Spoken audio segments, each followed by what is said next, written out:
Rebecca's going to be in conversation with Jonathan Nunn, editor and founder of Vittles. And you're all there now as well, working together. Yeah.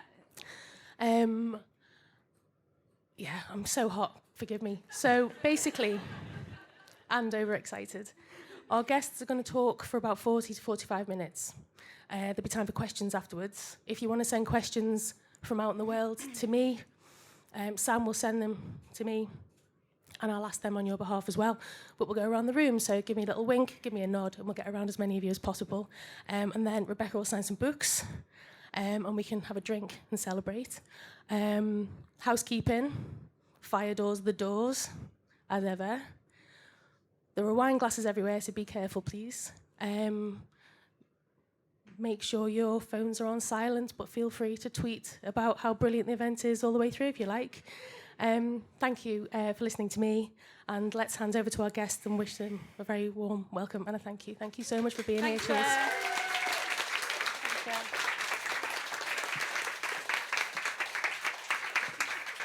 Thank you. Thank you for all coming to what has been described as the literary event of the year, mainly by me, and also weirdly the sartorial event of the year. I think it's almost like we were just saying beforehand, it's almost like a wedding. We've got people dressed up like Rebecca's book. We've got people coming in from all over, from Europe, friends and family, telegram from Nigella. I don't think... But yeah, I want to thank the LRB for putting this on as well. I think they practically saved us during lockdown. It was constantly in the background during the pandemic, and it's quite surreal to be up here. Yeah, it's a total dream. All of my favourite writers have spoken here, so thanks a lot for having us. Yeah, thank you for supplying these Britney masks, Britney mics as well. And thank you to Rebecca, actually.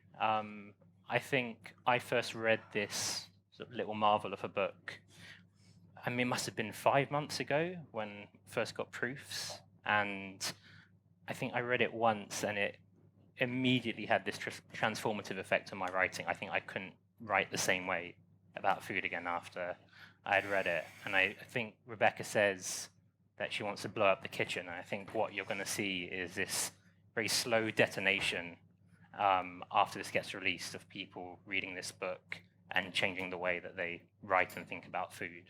And I can't wait to see sort of the effect it has. Oh, thanks, Jonathan. So yeah, thank you very much for writing this. Oh, God. I think we're going to ease into the event with a small reading first, and we'll probably intersperse some readings throughout the talk. Yeah. Yeah, I mean, I don't know, it's not actually out yet, so I thought I'd just start with a reading, do a couple of readings, and then we'll chat in between. So the first bit I'm going to read is from the chapter called Hot Red Epic, which is really the story of cooking the same recipe 1,000 times over a 10-year period and trying to think about the impact that recipe's had on my life, the way that I see the world, and how I've engaged with other people, my relationships. And as a sort of bearer of life in a way. So I'll just read some. Yeah. Okay. When I think about performing the recipe, I think about the movements of subatomic particles, or the orbits of moons and planets. There is a physics to it. The recipe introduces me to principles of touch, knife work, heat, and time. The temporality of white becoming gold in oil. I must be careful about how I move my hands. The interventions they make can be significant. They are always in relation. In the study of electrons, nothing is ignored because everything can have an effect, even looking. The proverb, "a watched pot never boils," was taken up by physicists trying to describe the behavior of quantum particles. Watched pot behavior is another term for the Zeno effect in quantum physics, whereby frequent measurement inhibits the process being observed from actually taking place. Sometimes my anxiety or impatience causes me to take the pan off the heat too soon. Cooking often hovers at the fringes of serious thought. I see it used as a metaphor in philosophical texts, invoked in introductory paragraphs, deployed to convey the complexity of processes that are not cooking. But I find I need to draw on all available resources to articulate the complexity of the recipe. After 10 years or more of experimentation, I have not exhausted its possibilities. I have not found a limit for what the recipe can teach me about being in the world. The recipe is a method of navigation, a method for seeing or seeking what is beyond me. The recipe makes a space in my life where time does not pass, but accumulates as a hot red sea full of feeling, good and bad. The month before I moved to Berlin to study and work, I perform the recipe, and my hair is even shorter and red with a blue and blonde fringe. Blue quickly fades to grey. For the first performance of the recipe in Berlin, my hair is white blonde, and I have painted the top half of my face pink. I am drunk, and I play Giorgio Moroder, whose music I've recently started listening to. I put my favourite apron over my clothes. It is checked green and orange, and is made from pliable cotton, and I pull it tight. In this apron, I orchestrate many large meals. I become a conductor of chopping and frying and drinking and dancing. For the third performance of the recipe in Berlin, my hair is still white blonde. I'm wearing blue lipstick with dark blue glitter over the top, affixed with lip gloss, and dramatic black eyebrows painted much higher than my own on my forehead, black eyeliner, a drawn-on beauty spot, and a blue leotard. The more artificial I look, the better it feels, being not essentially anything. At 3 a.m., I go to the club Berghain with my friends, and we queue in the snow and then dance to pounding techno until 11 a.m., which counts as an early bedtime for many attendees. When I'm not in nightclubs or cooking in the apartment, I wander the city alone, wearing large headphones. The headphones make a space for me that is insulated from social interactions. Most nights when I'm not out, I wake up at 4 or 5 a.m. in a panicked alcohol sweat and call the very patient person I am seeing long distance in the UK.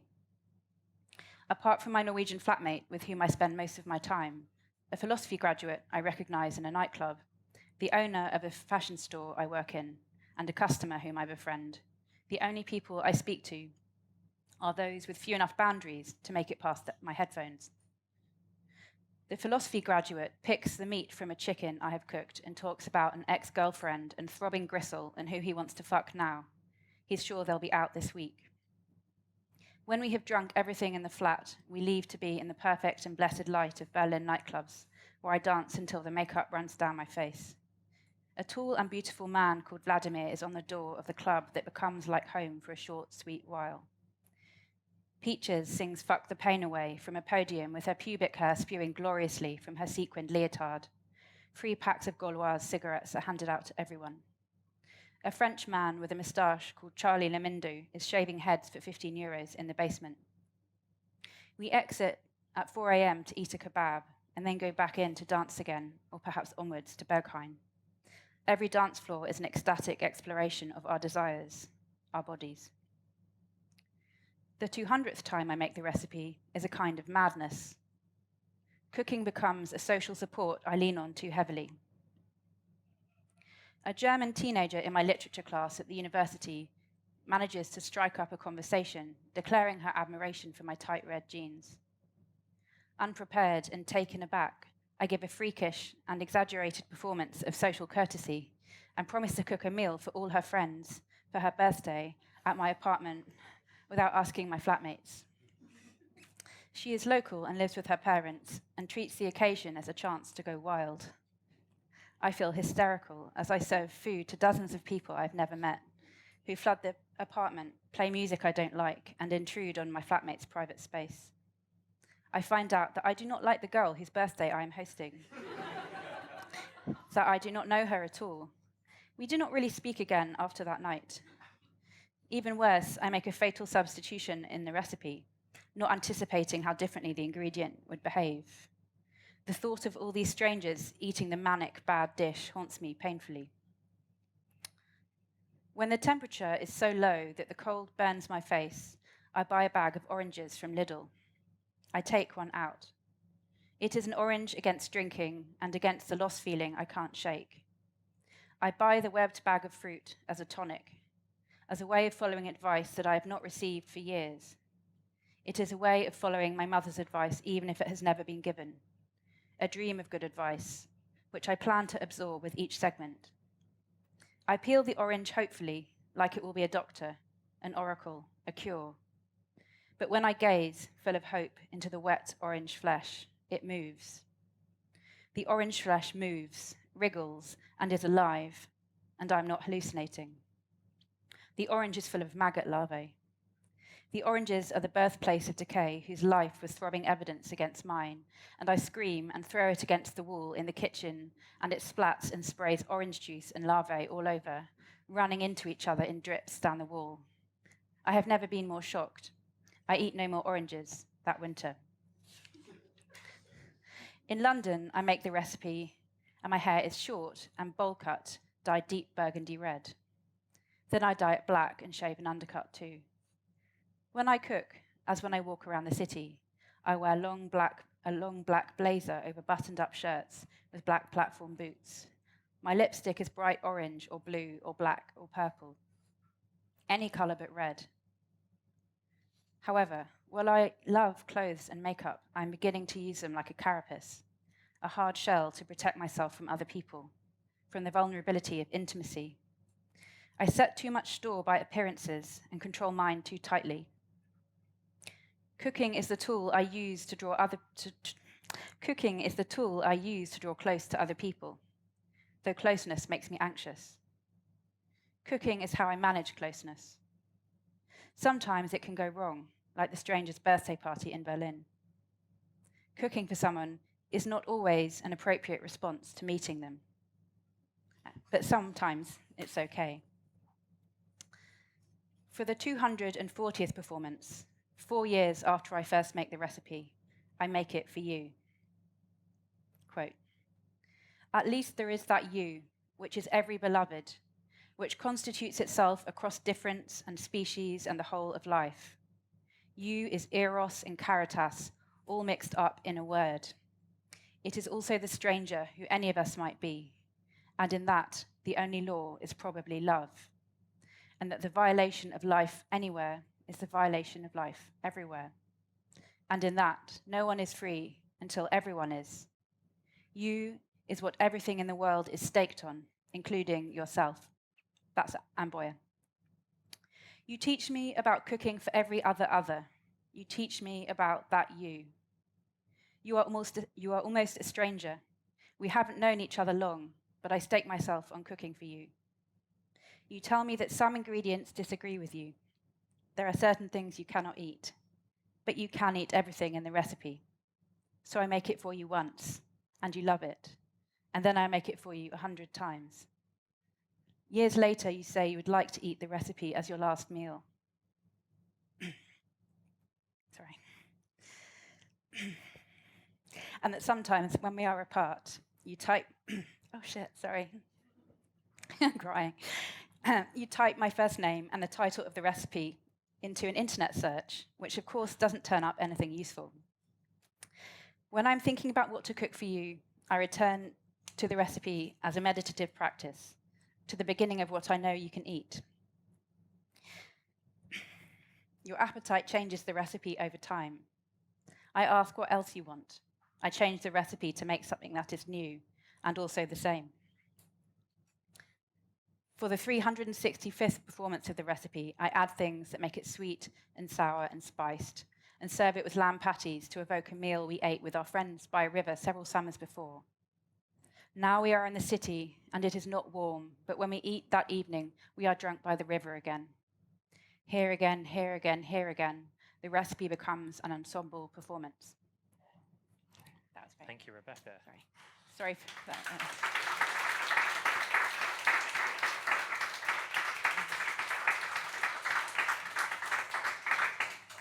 I don't know how many of you have read Rebecca's book yet, but just to give you a bit of context to that passage, the book is centered around the recipe by Marcella Hazan for tomato sauce, and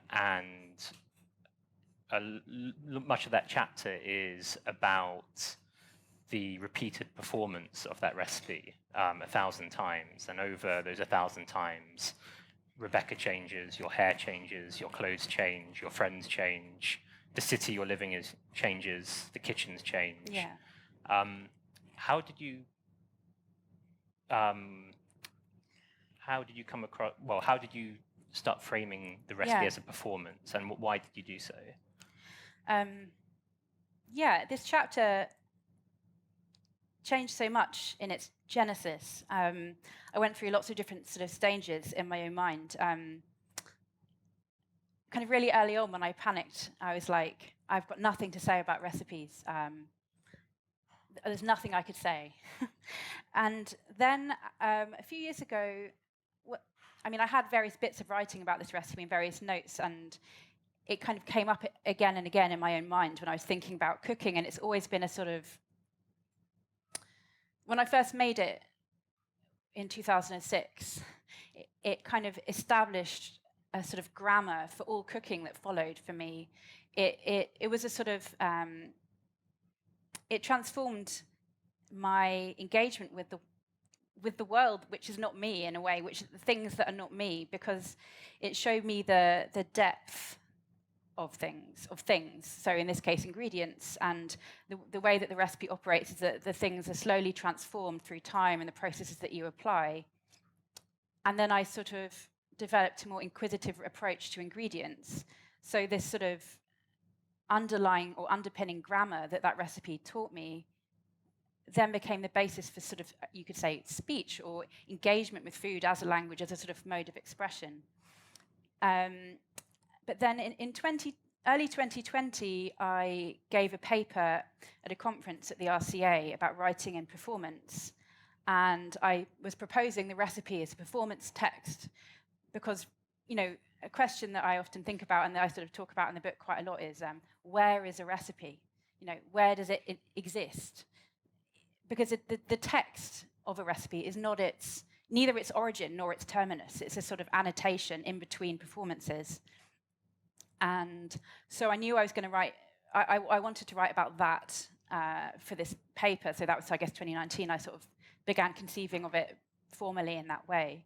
And then actually I was sitting in the cafeteria in Norwich in John Lewis. On the top floor where there's people eating huge pieces of cake at 11 in the morning, and it's sort of time, all sort of sense of time disappears. And I wrote the paper, and I just thought, I started thinking, well, if I'm saying it's performance, I need to incorporate this sense of performance and embodiment into my account of it. So I then just started writing a list of all the times I had made the recipe from the first time I made it. And then it kind of grew and it grew, and it grew and it grew. And then I was really excited to read it out. It really felt like something was happening when I was sort of going through these performances, and then I suddenly started seeing that this recipe is a sort of bearer of life, a bearer of memoir, sort of collecting life into it, and sort of everything I'd ever known had sort of somehow become contained by this recipe.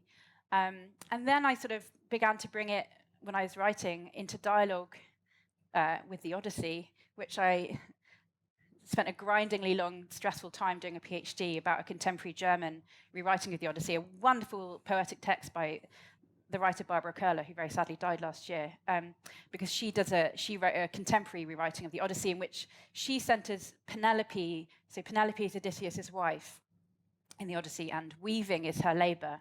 And through close engagement with the practice of weaving, with its material reality, with what threads do when you weave and unweave, because she unweaves at night what she weaves in the day, so she doesn't have to marry someone she doesn't want to marry. She creates a new form of time. She creates, through this iterative labor, and through her understanding of it, which those who don't weave can't access, she conceives of a new form of temporality.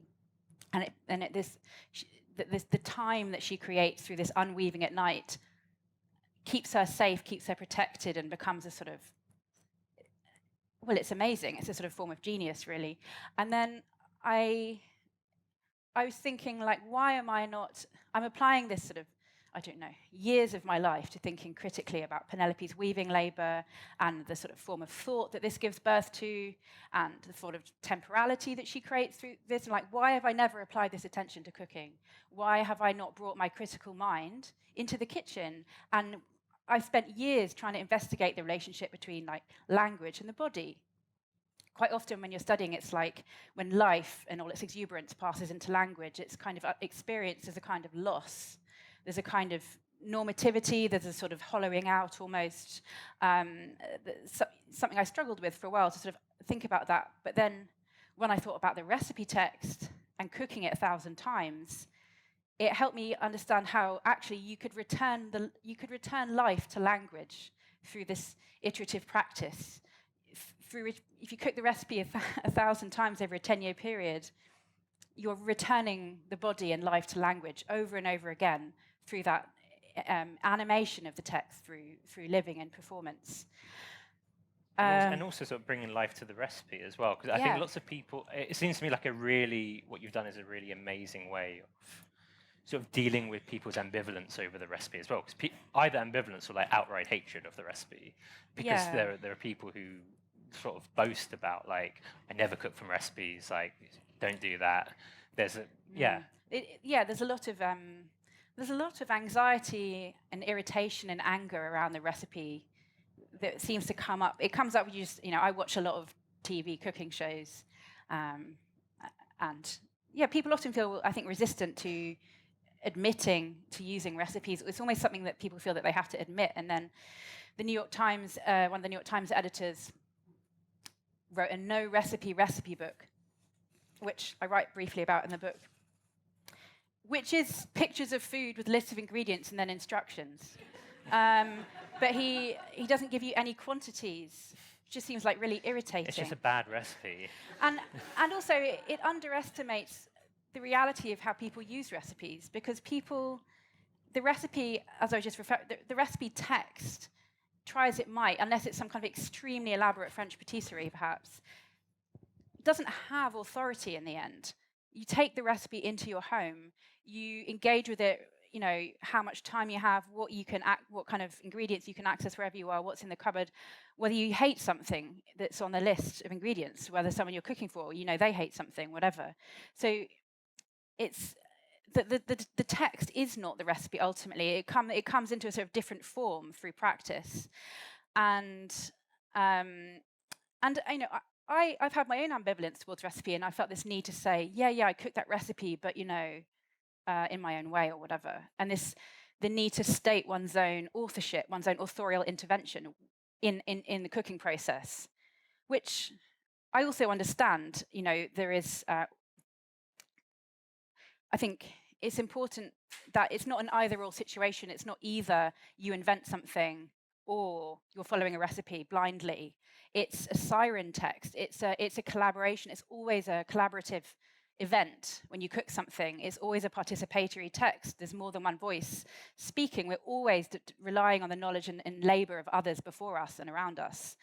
But there's a sort of anxiety of authorship around it. And there's a line, I'm going to mangle it there. It's something like, the recipe allows for the refusal of it as well. Yeah. It's all part of the recipe. I write a lot about in the book about refusing recipe, but refusal is a way of expressing a desire to participate in its ongoing life and to participate in making the world. If you can think of making a meal as part of world making on some scale. And when I was thinking about this question of recipes, and I was looking for a fight really when I was writing the book, and then I saw someone I think called Hannah Proctor. She's got a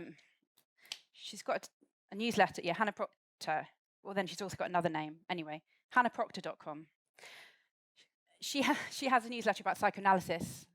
Anyway, she tweeted a screenshot of an extract from the psychoanalyst D.W. Winnicott, much beloved of many contemporary writers. I don't know, famously Maggie Nelson, but many other people as well. I think we're in a Winnicott moment at the moment. A Winnicott moment. Yeah. I mean, in some ways, I really like Winnicott. So I write very positively about his writing about play in the book. I think and I had to, when I was writing and I got stuck, I kept having to remind myself to play, to keep playing when I got too sort of tangled in words. But he wrote this passage in this paper published in 1970. He's trying to theorize what it is to have a creative life, and he chooses recipes to shit on, basically. And he constructs this binary between, you can either cook following a recipe and you follow it, you are slavish and you comply and you get nothing from it. So it's a very kind of I guess, colonial misogynistic discourse there, so slavish compliance if you cook from a recipe, or you can be the original one who cooks something as if never before.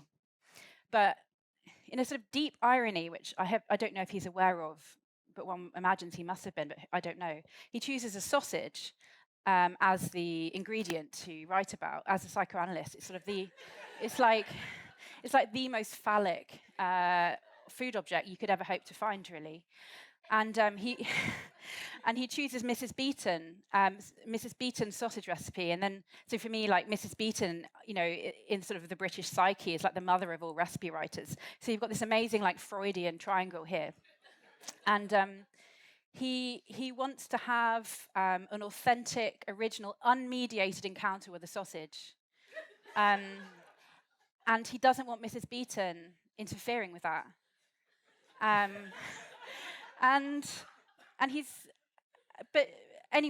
But see, unlike his beautiful, meticulous writing on play, childhood, mothering, many parents in the sort of later 20th century are deeply grateful for the concept of the good enough mother. You don't have to be perfect and do everything. You can just be good enough, keep them alive.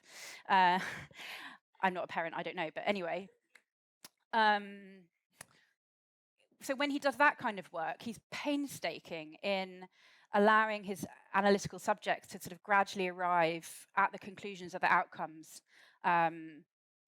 themselves before inserting his own analysis. Whereas with cooking, when he's using this to make his theory about what it is to live a creative life, there is no cook, there's no case study, there's no anything of that kind. He just feels free to make his analysis and it becomes very clear that he hasn't cooked the recipe. Anyway, so I make myself his patient in the book, basically, and I find a Mrs. Beeton sausage recipe on the internet, and I cook it, and I annotate what happens. It also leads to like one of the most delirious moments in the book, which is like this diagram here, which says like Mrs. Beeton sausages, recipe text, pubes out on a podium. Showroom selling Butt magazine. It's great.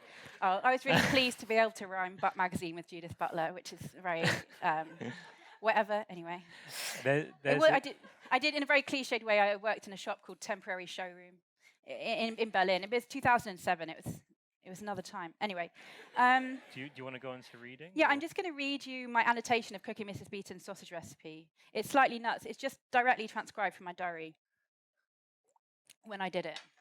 But it was a really important moment in the book because I wrote the second half of the book by hand, and it was like reintroducing the body into the text. I got a bit tangled up in theory, and I was like, I'm just doing what Winnicott's doing. Okay. I made Mrs. Beeton's recipe for frying sausages for the first time. I found the recipe on Google Books. It is a 19th century version. I am not sure which edition. I looked to the sausages to relieve me from a feeling of abstraction that arose from tying myself in knots writing. It is like a mist descends. I felt distant from the world, bodies, things. I went especially to buy the sausages at a nearby butcher. I'm not a particular fan of the butcher. I have had strange experiences there in the past. But one of their sausages is quite nice. I buy 12 sausages, 6 for today, 6 for another time. At home, I washed the pan I felt would be the best host for the sausages. Mrs. Beeton does not specify, apart from a frying pan. I chose a pan not too snug, as I did not want them to semi-steam, and not so large that they would scorch and lose their moisture. Cast iron. I put the radio on. It is 1980s day on the radio station when I turn it on. Lots to dance to. The soaring, desire, anguish-filled male falsetto voice of the 1980s, and rap and pop with samples. I take the sausages out of the bag and separate them with a small knife. They are gorgeously fat, and I can see flecks of pepper and herbs. I try to prick them with a fork, as Mrs. Beeton instructs, but the tines are too blunt to penetrate the casing, so I use the end of a small knife with a black handle from IKEA. I turn the oven on and put in 2 plates to warm. I do not want it all to become cold. I cut a 1 inch by 0.5 centimetre piece of butter, lightly salted, and put it in the pan and watch it melt. I am unsure whether to do this. Mrs. Beeton writes, quote, "Put them into a frying pan with a small piece of butter." Perhaps half following another recipe, I decided to melt the butter first. It was barely a decision. I added the sausages. It was a low-medium heat, though Mrs. Beeton does not specify a heat. I set a timer for 12 minutes. Mrs. Beeton specifies 10 to 12 minutes.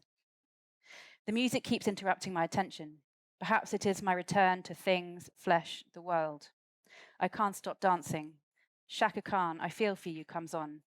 And after a period of feeling out of my body, the winter, lockdown, fatigue, anxiety, like a surge of sap rising, I am electrified, full of desire and movement, dancing, dancing, dancing. I am horny, exuberant, hot. I make coffee. Hot sausages and hot coffee and hot toast. I grind some beans with the hand grinder, dancing all the while. I fill the kettle with water and press the switch. I turn the sausages, seeing that they have bronzed, browned on the side that was in hot butter. As Mrs. Beeton instructs, I turn them a few more times, though I do not quite keep the pan moving as she instructs. It is my first time cooking the recipe. I am very excited. It is bringing me to life. I do not think I have noticed sausages bronzing, caramelizing in this way before. I pour hot water over ground coffee. I tighten my apron to feel the strings tighter over my body as I dance, flying on some kind of libidinal high. I think of Winnicott's dry, sausageless account of following this recipe. I cannot have quite pricked the sausages enough with a knife. Several have split slightly. One is coming, perversely, out of its casing at one end. They did not explode, though, as they might have had I not pricked them. I thought of his account of cooking sausages without a recipe as if for the first time. But he, could only cook the sausages at all because other recipes were floating in the air, because an imagination of a recipe is present. When I cook this recipe, it is as if I approach sausages for the first time. I find my fat sausages need more time than Mrs. Beeton allows. There are parts that remain pink even after 12 minutes have elapsed. And I had turned them, as she said. I begin to feel concern about dryness or over and under cooking. While I finish them, I cook the toast and butter it and put it on the plates in the oven. Mrs. Beeton does not mention butter, but not using it seems too dry. Finally, I put 2 sausages on each plate, with 2 more in the pan for seconds. On the table are French and English mustards, ketchup and brown sauce. I only use the mustards. The sausages are exquisitely juicy. I love it. After we have eaten, the Cure, Pictures of You, is on the radio. While I write up, I am sending messages to D and A, and among other things we discuss the dramatic imprecision of predicting when a baby will be born. One of them, A, was due over a week ago. Quote, "It's just amazing how imprecise it actually is in terms of estimated due date, and how very different each mother-baby pair is," she said. Over lunch, I say that I like that Mrs. Beeton gives an average cost and a season for sausages, and a note about hot weather, and a historical footnote about Saxon swineherds. Wowee. I'll just quickly get more. After I cook the sausages, I am more in disagreement with Winnicott than before. His account of cooking from the recipe reduces the experience to a thin linguistic apparition. Cooking does not take place in the medium of language. In his haste to theorize, Winnicott mistakes the recipe text on the printed page for the act of cooking the recipe. Mrs. Beeton's recipe text is a series of steps with explanatory points, as if to cook were to progress from point A to B on a 2-dimensional line. I'm going to carry on. Then there's the recipe, which I won't read out. Mrs. Beeton's austere imperatives constrain the explosive potential wreckage of cooking, of bodies that cook. They offer support. The minimalism of the recipe text is in a dialectical relationship with the total possible edible world and everything I might do with my body. Cooking takes place in at least 3 dimensions. An intense and whirling experience of time emerges as I cook. It's a wild ride. It is the beginning of spring after a winter trapped inside, and I'm in need of release. My experience of cooking Mrs. Beeton's sausages is that of time as change, not the clock time of minutes on a timer. But her recipe makes cooking the sausages navigable and not spiraling, formless chaos, despite my mood. The text assembles the elements, suggesting movements, and sets the essential boundaries through which form can emerge. And what form? There are no fizzing, grease-spitting, spattering sausages in Winnicott's account of cooking the recipe, and no impatient appetite. Where is his hand, his nose, his tongue, his salivating, the grease on his shirt? The pale, flaccid flop of a British-type sausage before it is cooked. Winnicott's account of the recipe removes sausages from the recipe for sausages, and also removes the cook from cookery. Winnicott sucks the life from the recipe and the recipe follower, her, consuming them as raw material for his theorizing about what it is to live creatively. But despite his vampirism, Winnicott's account is missing all the blood. Yours, his, mine, the sausages, the pigs, the farm labourers, the blood of those seated at the table or on the sofa, or not seated at all. Winnicott fears the mothering hand of the recipe on the sausage, on his sausage. He, a psychoanalyst, chooses the sausage to make his argument, the most phallic of all foodstuffs. And Mrs. Beeton, who is the mother of all recipe writers. In a rather small voice, he says, "Hands off my sausage, Mrs. Beeton." There you go.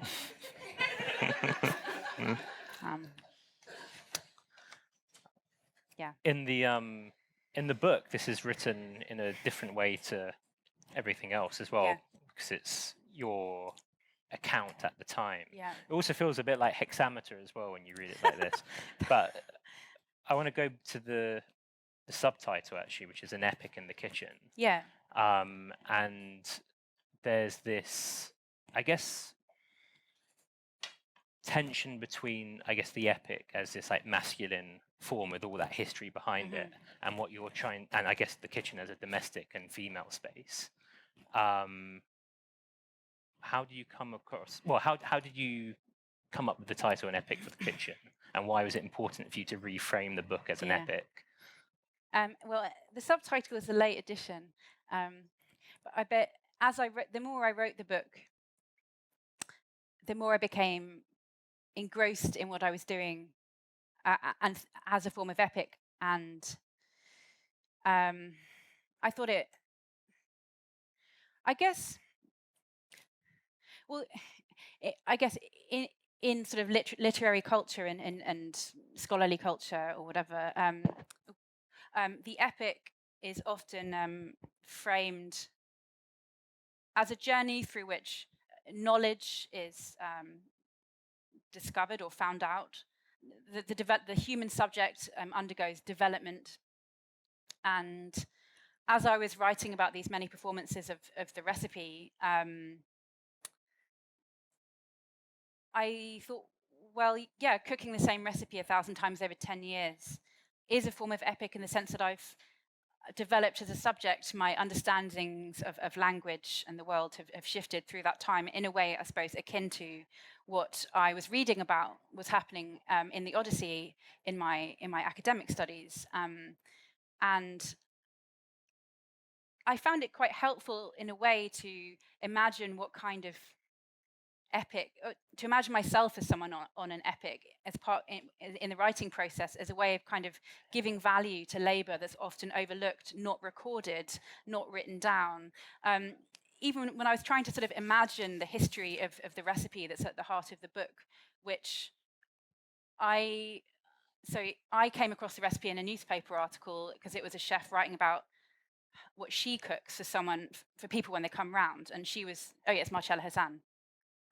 And then Marcella Hazan has about 5 different versions of this recipe in her book, so she doesn't have one singular version of this recipe either.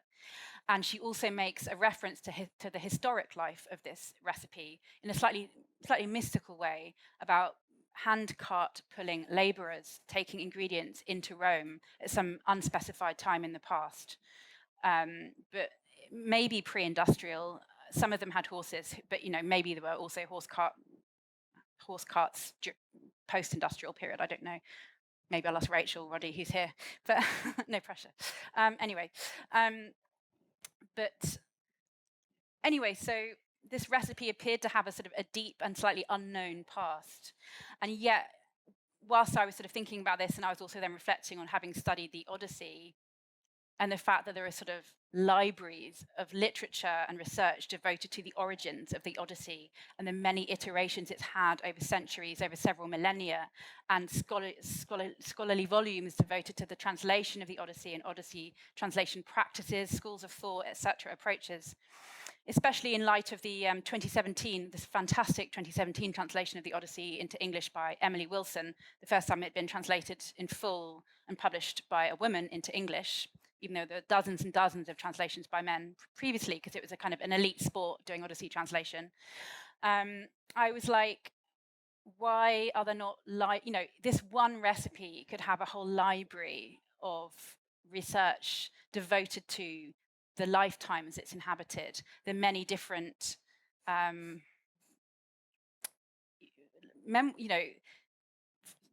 the knowledge that's accumulated through many different people cooking it over unknown centuries. And never in a very long period of studying did I encounter a recipe text in an academic context. I know there are, in a sort of literary academic context, I'm not a historian. I know that, historians, there is a historical study of recipes, but, and also just, even like when people like my own mother's giving an account of when she cooks, she'll often minimize what she's done, minimize the level of thought that's gone into something, or minimize the labor. I even realized, if I was giving an account of myself or what I was doing with my life or my career or whatever, I would leave out cooking. It's information. It's a sort of part of my knowledge that I didn't count as official knowledge in some way. And then I also read, I can't remember when it came out, I think it was 2017, the Natalia Ginzburg reissue by Daunt Books, The Little Virtues.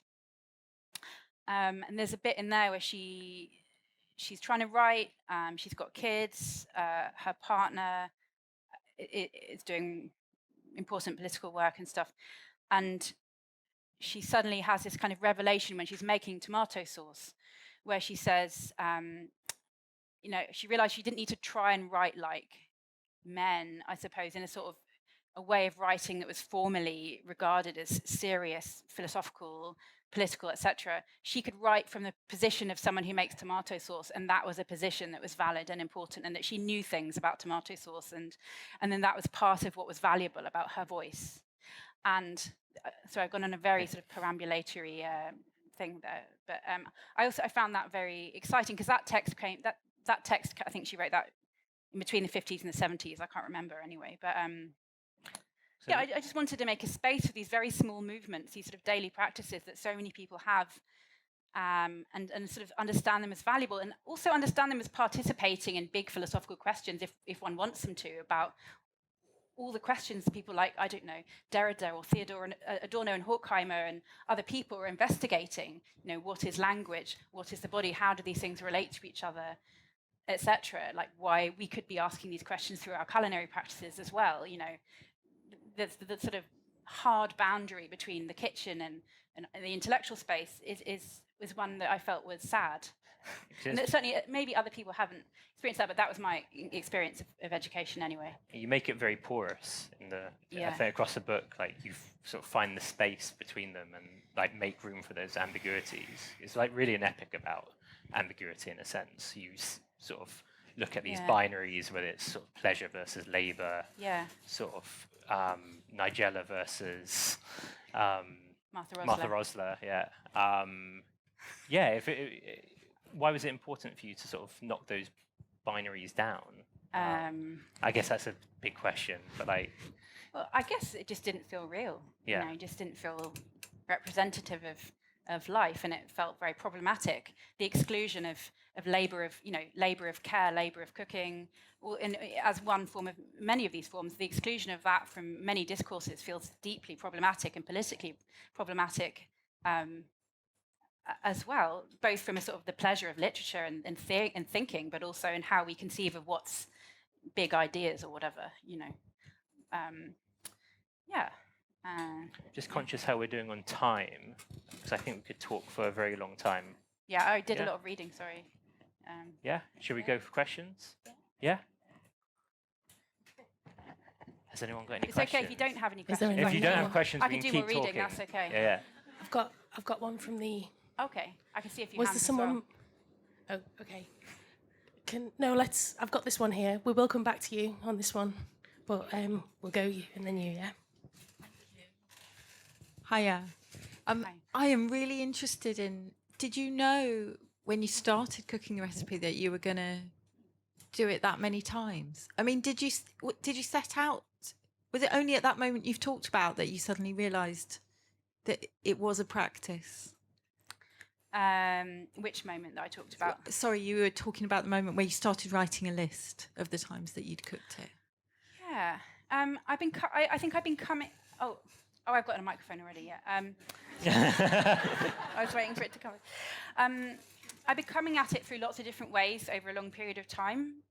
So to try and find a form to express it, because I didn't know how to write a book when I started, which is probably a sort of stressful thing for my publisher to hear, whatever. But I hadn't written it before, and I was trying to bring different disciplines together in a way that wasn't sort of difficult or clunky for the reader and for myself.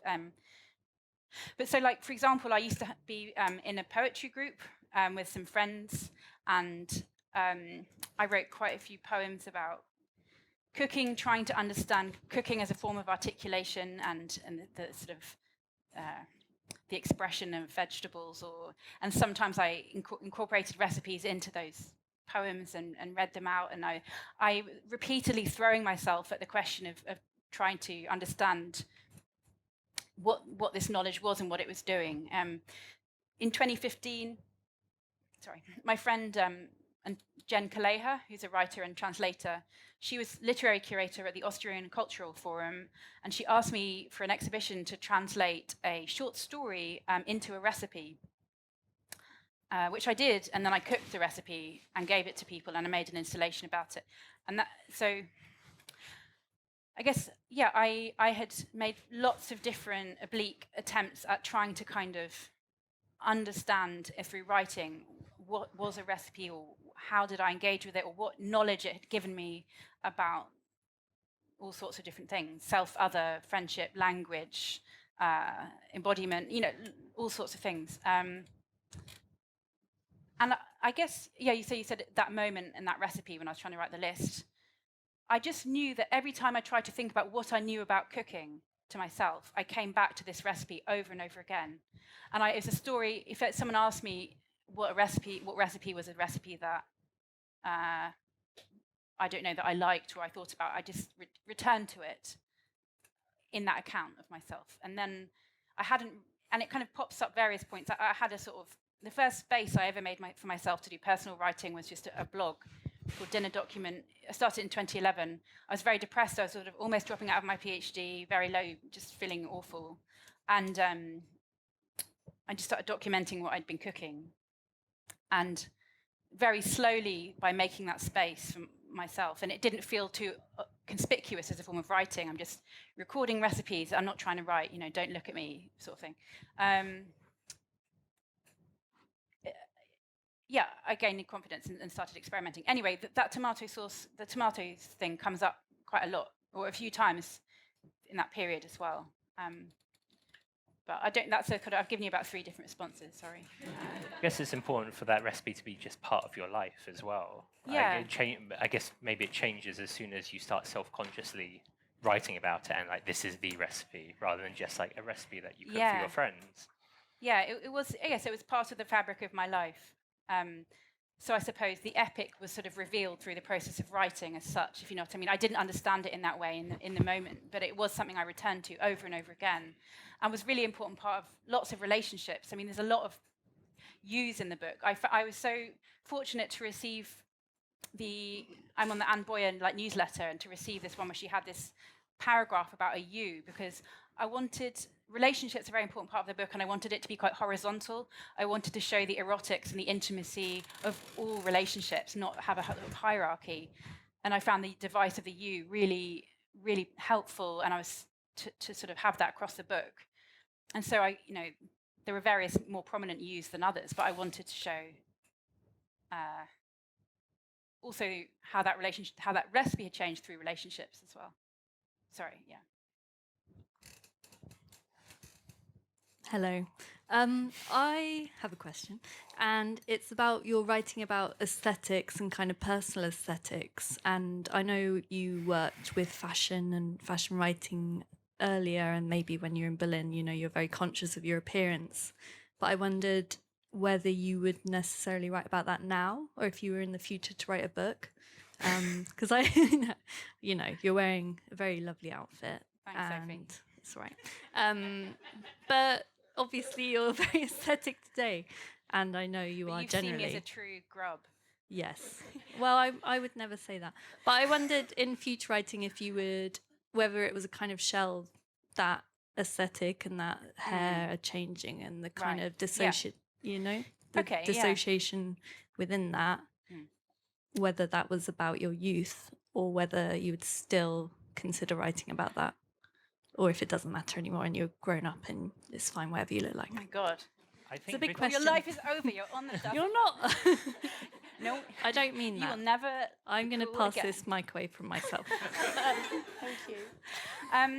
Okay. Yeah. Yeah. Clothes were really important to me at that point in my life. So, and they still are. But I write about this in the book. I write about wearing an apron and the sort of the erotics of apron wearing early on in the book. And it's really a lot of that's to do with my exploration of embodiment and my gender. I guess I read Gender Trouble by Judith Butler when I was sort of 19 or 20. And it was like it's like a religious experience, like I was being released from some kind of tyranny, aesthetic and tyranny of embodiment that I felt really sort of tortured by in my teens and early 20s or whatever. Anyway, and I found, I write in a bit about some of the bit I just read, I talk about wanting to not feel essentially anything. And so this refusal, I suppose, of essentialized understandings of gender and what, supposed to look like, or etc. Clothing was a really, that sort of breakthrough moment for me in understanding and shifting my relationship with my gender. Fundamental part of that process of experimentation, play, fun. It's also fun, a lot, but I guess some of those ideas I feel are less urgent for me to express through clothes all the time. It was also like inhabiting it and changing my hair a lot and being extremely overt in some of those things was part of a really kind of foundational period for me in becoming myself. I don't know, whatever. But anyway, but I was also very conscious of being looked at and wanting to control that in a very kind of active way. And now I never leave the house, and I have an allotment. My 70-year-old allotment neighbour has never been on the internet he's actually 80. He calls it going on the line, and he's heard of Amazon, but he's never. He retired because he didn't want to use computers. He was a piano teacher anyway. So what I mean, I'm like sort of less directly engaged with being seen at this point right now. However, like when I appear in front of people, like occasionally, like when I do teaching, universities or talks, or maybe like now, I dress as my book cover. I feel the need to reserve the right to change my appearance as I want to, when I want to, and not, I don't want people to feel too comfortable that they can sort of know something true, deeply, eternally true about me from looking at me in one frame or in one moment. So maybe, Sophie, maybe it'll come up again. Vittles should just pivot to a fashion blog, Yeah, I think. there you go. You heard it here first. Yeah. Yeah, I don't know if that's useful. But medium useful. What do you want? A guarantee of a fashion book? I don't know. Sorry. I've got one from the ether, and then we'll come back to the room if that's okay. This is from Anon. Great talk, thank you both. Rebecca, you play with the boundaries of what a recipe is in a way I find fascinating. Are there any texts or books that are not recipes, but feel to you like recipes, as in feel instructive or collaborative and inherently creative in the same way? That's a really interesting question. I don't know if I have an immediate answer. I feel like theory is a bit like that, or theory or philosophy or whatever you want to say can be a bit like that, because even just like the Judith Butler text I just mentioned, but whatever, like people work in lots of different fields, in the sense that it's a sort of it's an instructive text that you inhabit and change through your inhabitation of that text. And it changes through living and through embodiment. So maybe that could be seen as a sort of comparison with the recipe text. I don't know, dancing? I'm like, what is a dancing text? But I don't know that. I don't know. I don't know. But that sounds like a really great research question for someone else. No, I don't mean like that. I just mean like, I'm not being like no, but I feel like we all have relationships with particular kinds of texts and instructions, of moments of revelation in our own lives, and I think, I just love hearing other people talk about that for them, if you know what I mean. But I guess there's the converse of that question as well, which is what recipe writing and food writing feels like. There's this understanding of radical theory as well, even though it might not be theory. Oh, yeah. Do you feel there's sort of antecedents to your sort of work on that? Oh God, I don't know. I mean, I feel like recipes are like I feel like we don't need to. I mean, obviously I've written this book about recipes where I'm like comparing it to, I don't know, German critical theory or whatever, in a light and accessible way. But what I just mean is like, I think recipes are already super. I think like recipe texts are already super radical in themselves. They are performance texts. They are asking you to experience things with your body in a novel way that change your body maybe permanently, to encounter objects as if you've never approached them before. And I think that's kind of amazing and really cool and interesting. Like, recipes are already cool and interesting and amazing, and like so exciting. And even when I just cooked that Mrs. Beaton sausage recipe, it was like, I don't know, it was like insane. I felt so high on and excited, and like I wanted to have sex with everything. It's like, I don't know. Sorry, but I feel like we don't need to try to make. Like, so many recipes have had a profoundly transformative effect on my life, and yeah. So I feel like, in a way, we don't. Recipes don't need to become more something else than they are. I think they are kind of crazy and amazing experiments in embodiment already. There's also like this feeling that like theory sometimes has to be complicated or like absolutely like ununderstandable. Yeah. And actually, I mean, one great things about Small Fires is that you make theory so accessible and like so easy to read and to understand, and like simplifying it down. And I had I'm forever indebted to my very strict PhD supervisor, who never allowed me to use a difficult term if I couldn't be bothered to explain it. And I wasn't allowed to, in a sort of flight of ego, just put something in a footnote. She said, like, if you can't be bothered to incorporate it in the body of a text, you're not allowed to use it. You can't just be like, please let me just cite this paragraph of someone and just do nothing with it, just dump it in a footnote. She made me like really do the work. Don't expect that the reader has to do all the work. Like it's your literary text or it's your critical, Anyway, yeah. There are no footnotes in the book, I think. There's no footnotes. No, I think footnotes should only be for gossip and for yeah, exactly. for beef as well. Beef beef notes. There's a list of citations at the back and a few other sort of notes about. The citations alone is just like great to read. Oh, thanks. Was there another question? No, have we finished? No. No. I think there was someone else with their hand up, I'm sure. Do one more? Oh, yeah. And there's one here as well. Oh, okay. So 2 more. Hello, thank you for the talk, and Hi. Apologies, I haven't read your book yet, so if this it's not question is actually out addressed. Obviously, a lot of the time when we encounter recipes now, they obviously come with paratext, because of the, I guess, the material nature of books. They often have, here's a story about how I encountered this recipe, especially now when you have a lot of recipes online. They often have reams of text attached to them in a way that I know for some people has become a sort of butt of a joke, the kind of long blog before you actually get to a recipe. I was wondering whether your experience writing about food has shaped how you engage with those paratexts. Do you always read them, and do you allow them to sort of shape how you then go on to engage with a recipe?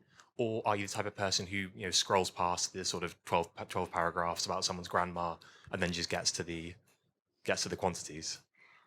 Well, let's not speak in a derogatory way about someone's grandma.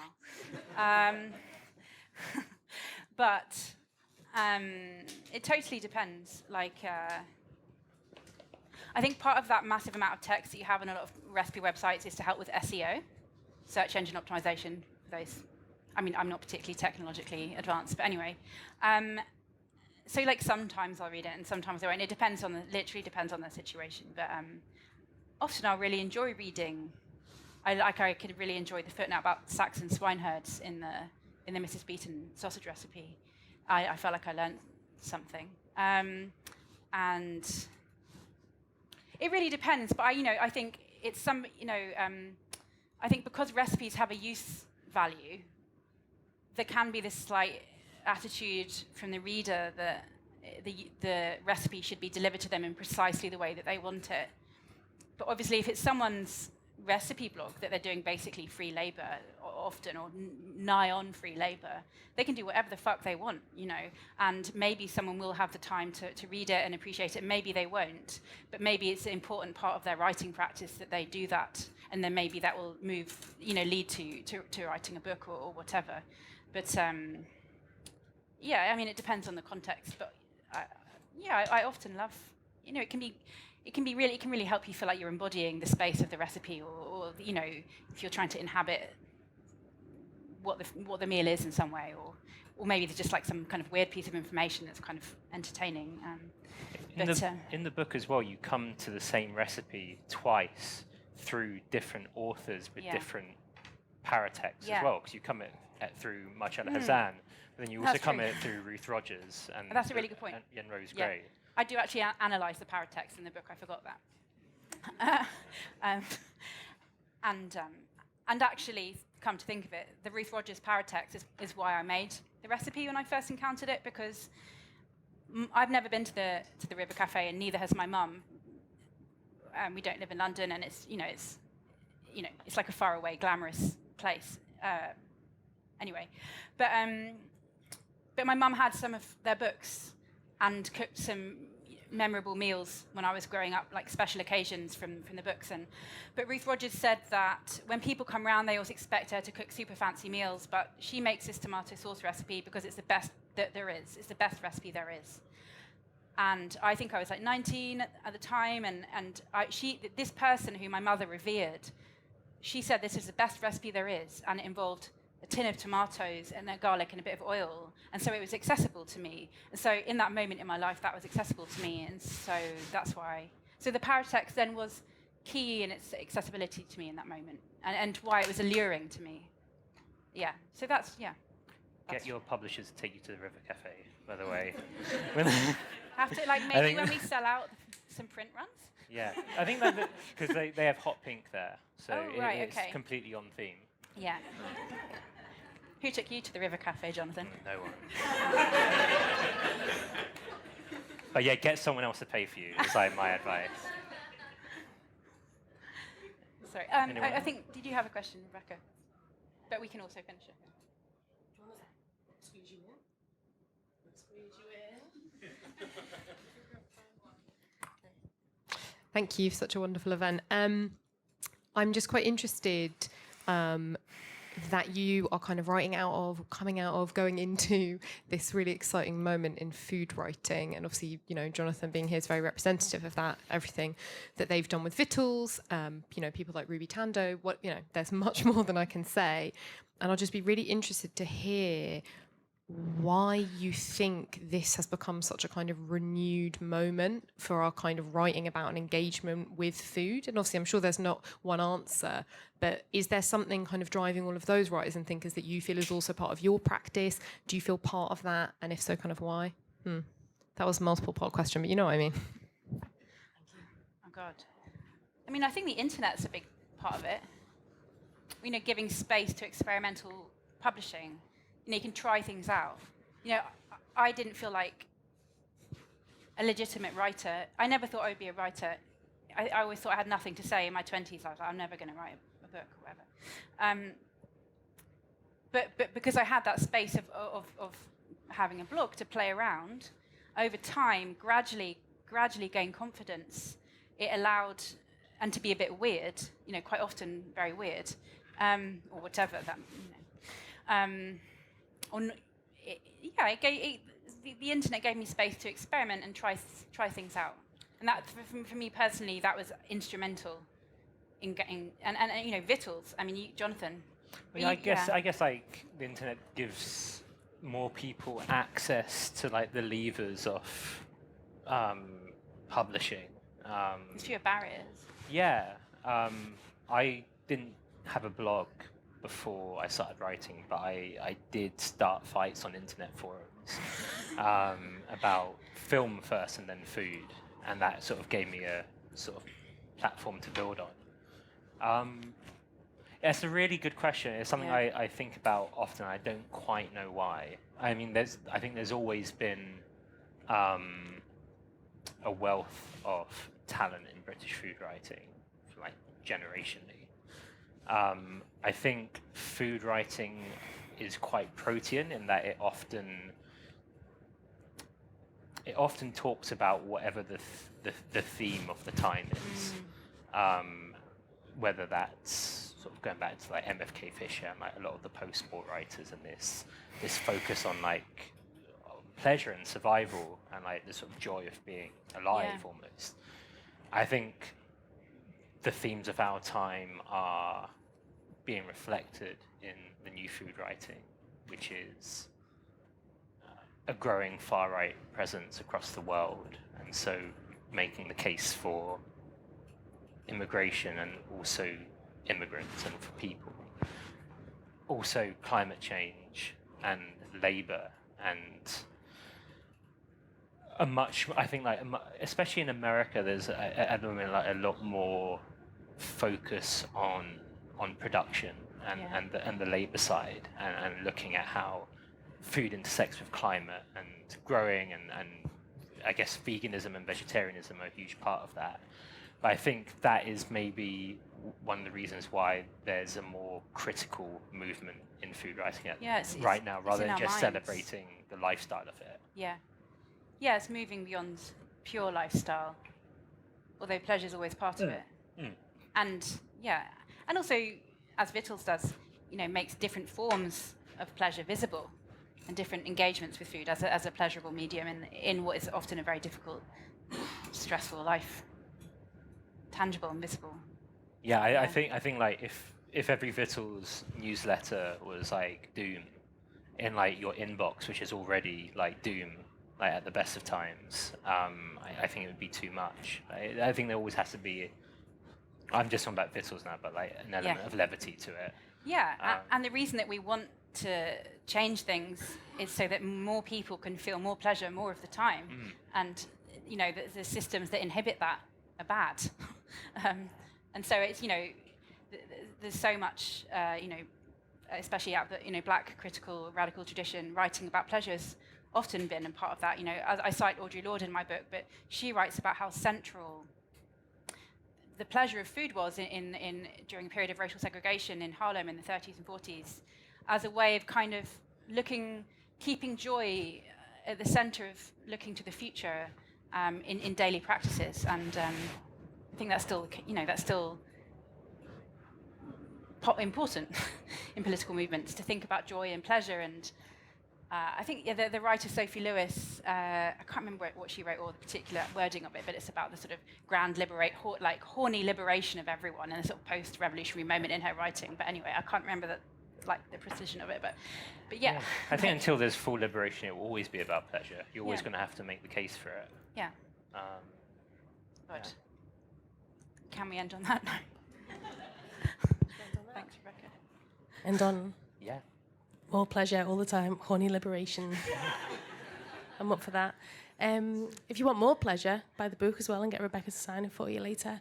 Thank you all very much for coming. Thank you all out in the world, for everyone who for joining us. Rebecca May Johnson, Jonathan Nunn, thank you very much. You'll sign.